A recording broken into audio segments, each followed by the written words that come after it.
पण बंधू भगिनींनो, हे किती निर्लज्ज आहेत. सगळं करून हेच लोक इथे येऊन वर नाक वर काढून भाषण देतात. अरे बेशर्मांनो, नाही जनाची तर मनाची तर ठेवा. राजकारणामध्ये अलीकडच्या काळात किरीट सोमय्या सारखे लोक रोज कागद घेऊन फिरतात.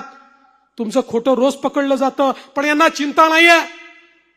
आणि मी त्या दिवशी सांगितलं होतं, ज्या दिवशी हे होर्डिंग पडलं आणि निष्पाप लोकांचा जीव गेला, मी त्या दिवशी सांगितलं होतं, हा मालक या होर्डिंगचा कुठल्याही बिळात लपला असेल तरी माझे पोलीस त्याला शोधून काढतील.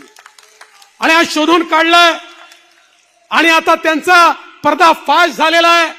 सगळ्या परवानग्या आणि बेकायदेशीर परवानग्या त्या ठिकाणी उद्धव ठाकरेजींच्या सरकारने दिलेल्या आहेत.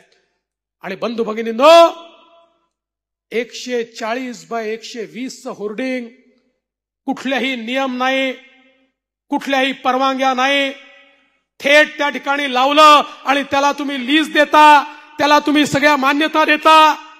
आज खऱ्या अर्थानं हा ऍक्सिडेंट नाही आहे, याला ऍक्सिडेंट नाही म्हणतायत. एक प्रकारे या लोकांचा खून हा त्यावेळच्या सरकारच्या आशीर्वादाने झालाय.